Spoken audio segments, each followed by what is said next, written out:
ദേശാടനം എന്ന് പറയുന്ന ഒരു സിനിമ അത് ക്രിട്ടിക്കലിയും കമേഴ്ഷ്യലിയും സക്സസ് ആയിട്ട് നിൽക്കുന്ന ഒരു സമയമാണ്. ആ ഒരു സമയത്താണ് അദ്ദേഹത്തിന് മോഹൻലാലിൻ്റെ ഒരു ഡേറ്റ് ഇട്ടത്. അതായത് മോഹൻലാലുമായി ഒരു സിനിമ എല്ലാം പ്ലാൻ ചെയ്തു. ആ സമയത്ത് മോഹൻലാൽ ഒരു വിദേശ ട്രിപ്പ് ഫാമിലിയായിട്ട് പുറത്തെവിടെയും ഒരു വിദേശ ട്രിപ്പൊക്കെ പോയി. ഇന്ന ദിവസം ഷൂട്ട് തുടങ്ങുന്നു, ജയരാജൻ്റെമായിട്ടുള്ള സിനിമയുടെ ഷൂട്ട് തുടങ്ങുന്നു, എല്ലാം ഫിക്സായി നിൽക്കുന്ന ഒരു സമയത്ത് എന്തൊക്കെയോ കാരണങ്ങൾ കൊണ്ട്, ഇപ്പോഴും ആ കാരണം എന്താണെന്നുള്ളത് എനിക്കറിയില്ല. ഇത് സംവിധായകൻ ജയരാജ് തന്നെ ഒരിക്കൽ ഒരു ഇൻ്റർവ്യൂവിൽ പറഞ്ഞിട്ടുള്ളൊരു കാര്യമാണ്. അദ്ദേഹത്തിൻ്റെതായ ചില എന്തൊക്കെയോ പ്രശ്നങ്ങൾ കാരണം ആ ഒരു സിനിമ ഡ്രോപ്പ് ചെയ്യേണ്ടി വന്നു.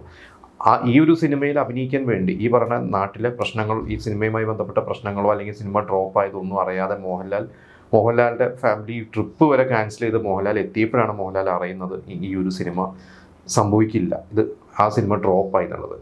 അപ്പോൾ അന്ന് മോഹൻലാൽ ചോദിച്ച ഒരു കാര്യമുണ്ട്, എന്നോടൊരു വാക്ക് പറയാമായിരുന്നു എന്ന് മോഹൻലാൽ പറഞ്ഞിട്ടുണ്ട്. അത് ജയരാജ് തന്നെ അദ്ദേഹത്തിൻ്റെ ഒരു തെറ്റാണെന്ന് തന്നെ അദ്ദേഹം സമ്മതിച്ചിട്ടുണ്ട്. പക്ഷെ അതിനുശേഷം പിന്നീട് ജയരാജുമായിട്ടൊരു സിനിമ മോഹൻലാൽ ചെയ്യാൻ കഴിഞ്ഞിട്ടില്ല.